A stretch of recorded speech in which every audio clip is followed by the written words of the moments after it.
The Gold Coins is a ghost story from Spain about a haunted house and a young girl who discovers some hidden treasure in the middle of the night. The story of the Gold Coins is an urban legend that can be heard all over the city of Córdoba in Spain. Over the years, it has passed from person to person by word of mouth. According to the legend, in the center of Córdoba there is an old dilapidated house that is said to be haunted. The house is very big and has many rooms. All of the floors are covered in black tiles. Many years ago, it was owned by one of the most important and wealthy families in the city. The family consisted of a man, his wife, and their 8-year-old daughter. They also had a team of servants and maids who lived with them. One night, when the little girl was lying in bed unable to sleep, she heard some noises in the corridor outside her room. Being a very curious child, she slowly opened the door of her bedroom and looked out into the long, dark corridor. At the end of the hallway, she could make out a small figure crouching down. As her eyes adjusted to the darkness, she was surprised to see a young boy, the same age as herself. He was carrying a lighted candle in his hand, and he was lifting one of the small stone slabs on the tiled floor.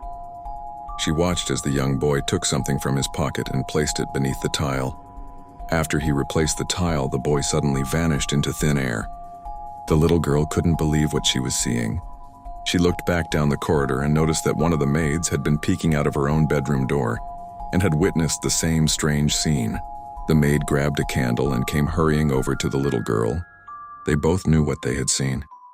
The young boy was a ghost. Together, they cautiously approached the place where the boy had been crouching. They lifted the tile and discovered that there was a large hole underneath it.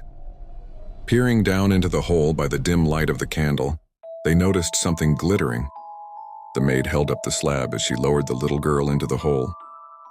The child could not believe what she found. It was a pile of gold coins. Shaking with excitement, she gathered up the coins and handed them out to the maid. Then the maid grabbed her by the hand and pulled her out of the hole. They replaced the tile and it fit back perfectly, looking like it had never been moved. The maid could hardly believe her luck, and the child could barely contain her excitement. Both of them decided that they should keep the discovery of the gold coins a secret. The maid warned the little girl not to mention anything about their find to her parents or the other servants. The next night, at the same time, the girl and the maid were peeking out their bedroom doors, eagerly waiting for the ghostly little boy to appear. They watched as the spectral figure made its way down the corridor, lifted a tile and placed some gold coins into the hole beneath. After he disappeared, the maid lowered the girl into the hole under the slab so that she could retrieve the gold coins. Night after night, they repeated the same process. It seemed as if the treasure would never end. Each time, by the light of a candle, the girl got down into the small, narrow hole under the tile and gave the coins to the maid, who put them inside a big sack. One night, the candle was almost finished, and as the maid lowered the girl into the hole, the light started to flicker. The maid told to the little girl to hurry up. She had to get out of the hole before the candle went out, because they already had enough money. She pulled the little girl out of the hole, but at last moment one of the coins fell from the child's hands. Without thinking, the little girl jumped back into the hole again. The maid tried to catch her, but in doing so, she let go of the tile and it slammed down, covering the hole. Suddenly, the candle went out. The maid began to panic. In the darkness, she tried to make her way down the corridor to her bedroom to fetch another candle. It was pitch black and she couldn't see a thing. She had to feel her way along the wall until she reached her bedroom door. Searching desperately in the dark, she couldn't find any candles. With a lot of difficulty, the maid felt her way down the darkened corridor until she came to the kitchen. She rummaged through the drawers and eventually came across another candle. She lit it and quickly returned to the corridor. To her horror, the maid realized that she couldn't remember which tile the little girl was under. In the dim light, she searched and searched, prying at each tile. But the corridor was so long and so wide, and there were so many tiles that she was unable to find the right one.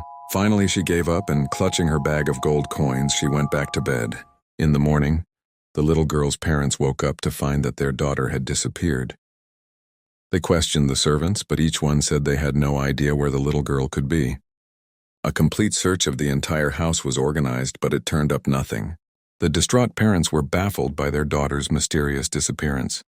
The maid decided not to say anything about what happened that night. A few days later, the mother was crying in her bedroom when she heard a voice calling out. She recognized the voice immediately. It was the voice of her daughter. The little girl was crying out for someone to help her. Please help me, let me out of here, please. The mother searched the house again. Sometimes the screams seemed to be coming from one part of the house, but when she got there, the screams sounded like they were coming from somewhere else. Try as they might, the parents could not pinpoint the source of the screams.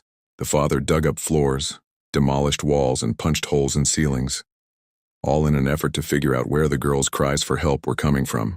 After almost destroying the interior of the house, the parents were forced to admit defeat. For months they lived in the building, listening to the incessant cries of their beloved daughter, unable to do anything to find her. All of this took its toll on their mental and physical health. Eventually, the mother lost her mind and committed suicide. The father, devastated by grief, moved away and died of a heart attack a few years later. The people of Córdoba say that this is a true story, and the house is still standing today. According to the legend, if you go there at night, they say you can still hear the screams of a little girl, pleading for help.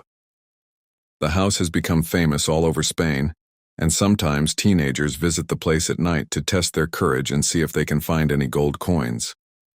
Others go there to explore the huge building in an attempt to discover where the remains of the little girl are located. As yet, nobody has been brave enough to spend the night there. The house is now boarded up, and the neighbors often call the police because of the strange cries and screams that come from within. They say that when the police arrive to investigate, the only thing that they find is an old candle, sitting on an old stone tile in the middle of the floor.